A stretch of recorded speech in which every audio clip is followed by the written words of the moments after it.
All right, I'm going to move on to section 7.5. This one's going to be a little bit trickier than 7.4. This time we're going to be simplifying products or quotients in single variable expressions. So basically we're going to be multiplying and dividing, this time with our factors. So again, quickly, we're going to talk about like terms and how to combine them. Now, like terms work differently when we're multiplying and dividing, because before, when we had, say, 3a plus 4b, well, we can't add them together because they represent different terms. So all that we can do to simplify this is rewrite it as 3a plus 4b. However, if I instead write this as 3a times 4b, everything becomes different because I can multiply things together much easier than I can add things. So in this case, I would just multiply all of these terms together, because if you really think about it, 3a and 4b are really just multiplied terms. I could write this like this: 3 times a times 4 times b. And then if I write it that way, it's very easy to see how I can multiply all of these pieces together. So I can combine terms much easier now that I'm multiplying.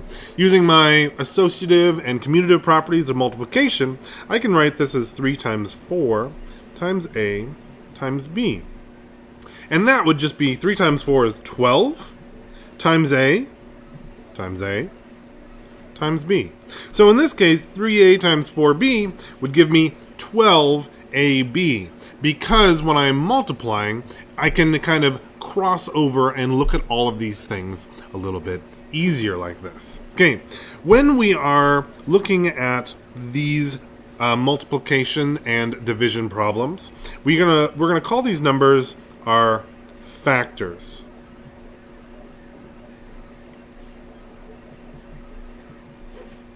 And all of these are parts that make it into a whole. And in fact, we could break this down into our factors here again.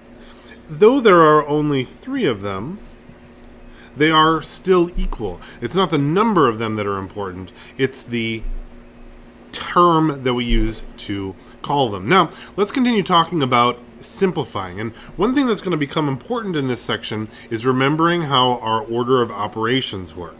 All right, let's take a look at a couple of examples. All right, let's see. Let me find an example that I like. Oh, I like this one. Example 1, we're going to simplify this. 6a times 9a. All right, so recall again that when I have a parentheses like this, all that really means is multiply. And since everything is being multiplied, well, I can kind of get rid of them, and I don't have to worry about doing things in a specific order in this case, because all I have is multiplication.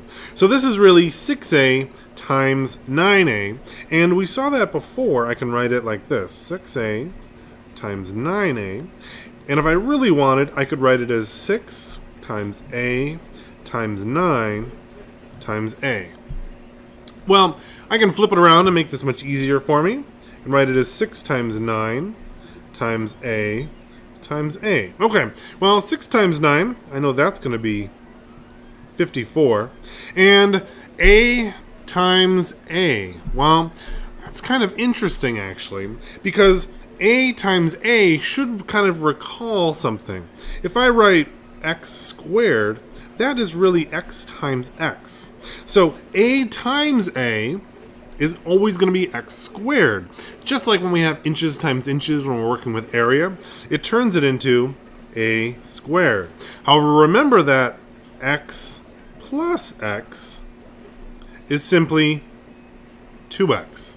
They're very different in this case. A times a and a plus a will give us very different things and numbers to work with.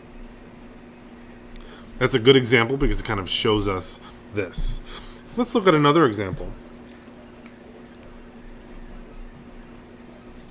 Example 2 says 20 c divided by 4. Okay, so one thing that I hate seeing in math is when we use this symbol. Let me use a angrier color. Because it's kind of confusing. Because it's tricky with our order of operations. So whenever I see it, I like to totally rewrite this problem and write it in a way that's much easier for me to visualize. So I'm going to put that 4 underneath and turn it into a fraction.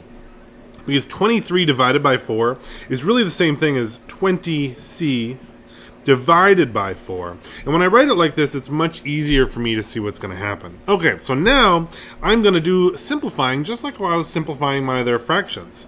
And I'm going to look for what number can I fit into 20 and 4. Well, that's pretty easy. I can see that I can fit 4 into both of those. So I'm just going to go and simplify it. Or in this case, I could just divide that 20 by 4. How many 4s are in 20? 5c over 1, which I can not write. And I can just write this as 5c. Now 5c is definitely simplified, so I know I've taken my expression as far as I can go. One last one that I want to look at. What happens when we have variables in the top and the bottom? And that part can get a little bit different. Let's see. What if I have 22b divided by 2b? Okay, so first, of course, I'm going to rewrite it in a way that's much easier for me to see. I'm going to rewrite this as 22b over 2b. All right, so now I can see I'm going to need to do some simplifying and some canceling out. All right, b divided by b. Now, I don't know what b is, but it doesn't matter because I know they're the same. And if I divide them by the same thing, they're going to be 1. So I can just cross them out, and I can rewrite, I've got 22 over 2. Well, 22 divided by 2, that's really easy. I know that to be 11. So 11 is going to be my answer here because I was able to cancel out my b's because I had 1 on the top and 1 on the bottom. And that's a really important distinction to look at. If you feel like you get it, go ahead and go on. I'm going to do, maybe I'll do one more. If you want to stick around for it. Let's see. Let's do 15b divided by 5b. Again, I'm going to do just like I did before, and I'm going to rewrite this. 15b over 5b. Okay, well, that's easy. Got my b's on top and bottom. Cancel them out. Gives me 15 over 5. And 15 divided by 5, how many 5s are in 15? Well, that's easy. I've got 3. Done and done. All right, good luck.